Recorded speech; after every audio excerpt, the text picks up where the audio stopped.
ఈరోజు ఇక్కడ అహోబిలంకి రావడం నాకు చాలా సంతోషంగా ఉంది. మాకు ఎప్పటి నుంచో అనుకుంటూ ఉన్నాం, నేను రావడం ఫస్ట్ టైం.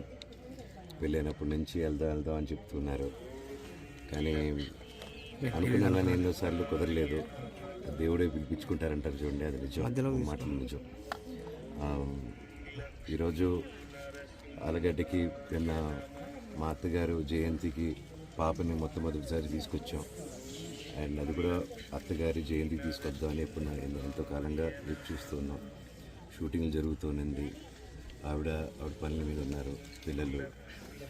సో ఫైనల్గా నేను బ్రేక్ తీసుకొని ఆ ప్రొడక్షన్ కూడా నాకు ఆఫ్ ఇవ్వడం థ్యాంక్ యూ.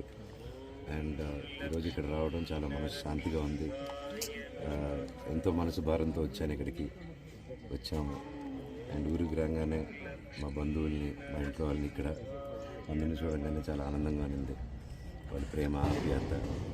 అండ్ అలాగే ఒకరోజు ఉండి గుళ్ళన్నీ తిరిగి వెళ్దాం, ఇక్కడ అహోబిలానికి వచ్చి వెళ్దాం అని నేను రాత్రి రావడం జరిగింది.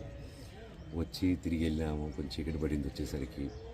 లేదు, తెల్లారుజామున మళ్ళీ వద్దామని ఈరోజు మేము పొద్దున్నే బయలుదేరాల్సింది ఉండి మళ్ళీ గుడి దగ్గరికి వచ్చి ఇక్కడ టైం స్పెండ్ చేసి కొంచెం దేవుడి దర్శనం, ఇక్కడ కొంచెం టైం స్పెండ్ చేస్తేనే మనసు చాలా ఆనందంగా ఉంది.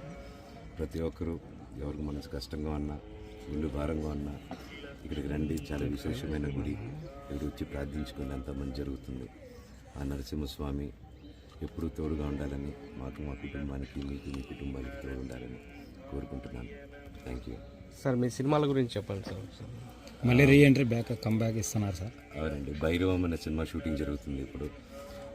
నేను, నారా రోహిత్ గారు, అలాగే బెల్లంకొండ సాయి గారు ముగ్గురు కలిసి చేస్తున్నాం. విజయ్ కనకమేడల గారి డైరెక్షన్లో, రాధామోహన్ గారి ప్రొడక్షన్లో.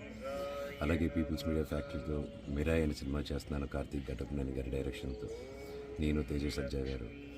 అండ్ నెక్స్ట్ నాది తిరుమల కిషోర్ గారి కాంబినేషన్లో కూడా ఒక సినిమా రాబోతుంది. ఆ టైటిల్ అనౌన్స్మెంట్ కూడా త్వరలో చేయబోతున్నాం. అంతా మీ ఆశీస్సులు, దేవుడు ఆశీస్సులు ఎల్లప్పుడూ మాకు ఉంటాయి సార్. మిరాయిలో విలన్గా ట్రై చేశారా? సర్ప్రైజ్ చూడండి.